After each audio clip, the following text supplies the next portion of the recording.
नमस्कार मित्रांनो, आज मी तुम्हाला इन्स्टंट चिकन करी बनवायला शिकवणार आहे।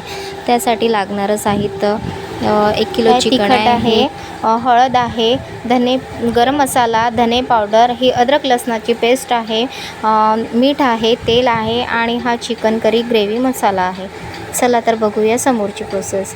एक पातेल्यामध्ये तेल घ्यायचं, आपल्याला जेवढं लागेल तेवढं तेल घ्यायचं आहे। त्यामध्ये अद्रक लसणाची पेस्ट टाकायची आहे आणि त्याला थोडं फिरवून घ्यायचं आहे, म्हणजे जेणेकरून त्याला लवकर शिजेल म्हणून ते, आणि त्याला थोडा वेळ आणखी शिजू द्यायचं आहे, जेणेकरून त्यातलं तेल जे आहे ते वरती येईल। हे बघा, आता या व्हिडिओमध्ये तुम्हाला दिसत असेल की मसाल्यातलं तेल वरती येत आहे। त्यानंतर त्याच्यामध्ये तिखट टाकायचं आहे, जे आपण मसाले काढून ठेवलेले ते टाकायचे। आधी आपण तिखट टाकलं आहे, त्यानंतर आपण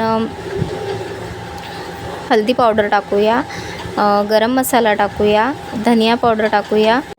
धनिया पावडर टाकून झालेला आहे आपला, आणि त्यामध्ये कसं मसाले मध्ये टाकले की थोडंसं चम्मचने फिरवत राहायचं, त्यामुळे कसं होईल आपले मसाले पकत पण जाणार आणि आणखी दुसरे मसाले टाकायला आपल्याला थोडंसं सोपं पण होईल। आता मी इथे गरम मसाला ॲड केलेला आहे, तुमच्या चवीनुसार तुम्हाला जितकं पाहिजे तितकं तुम्ही गरम मसाला ॲड करू शकता। कोणी गरम मसाला कमी खात असते, त्यामुळे गरम मसाला कमी वापरतात, आणि कोणाला जास्त आवडतं त्यामुळे जास्त वापरत असतात। त्यामुळे तुम्ही तुमच्या आवडीनुसार तुम्हाला जसं वाटत असेल तसं तुम्ही त्यामध्ये ॲड करू शकता। आता मी त्यामध्ये मीठ घातलेलं आहे, मीठसुद्धा आपल्या चवीनुसार टाकायचं आहे त्यामध्ये, कारण सगळ्यांची टेस्ट वेगवेगळी असते ना, त्यामुळे ज्यांना जास्त खारट पाहिजे असतं ते जास्त मीठ टाकू शकतात, जे खूप फिकं खातात ते मीठ कमी टाकू शकतात। आपल्या चवीनुसार तुम्ही मीठ कमी किंवा जास्त करू शकता।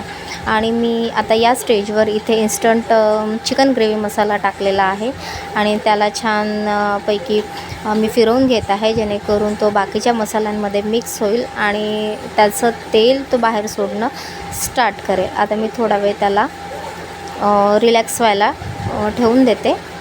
सगळे मसाले ॲड झालेले आहेत आता यामध्ये, आणि थोडं फिरवून घेते परत, म्हणजे थोड्या वेळाने फिरलं की एकत्र होऊन जातात ते सगळे मसाले। आणि आता थोडं मी पाणी घातलं आहे, ते जे मसाल्याचं पाणी होतं अद्रक लसणाच्या पेस्टचं तेच मी घातलेलं आहे, जेणेकरून हा जो मसाला आहे तो बुडाला लागला नाही पाहिजे म्हणून। आणि आता मी याच्यावर झाकण ठेवून आता आपण थोड्या वेळानंतर थोडं झाकण खोलून पाहूया याची काय प्रोसेस आहे ते। आणि चिकनच्या मसाल्याने छान तेल वरती सोडलेलं आहे, म्हणजे याचा अर्थ की तेलामध्ये आपलं चिकनचे पीसेस छान मुरलेले आहेत। आता एकदा आपण फिरवून घेऊया आणि याच्यामध्ये पाणी घालूया।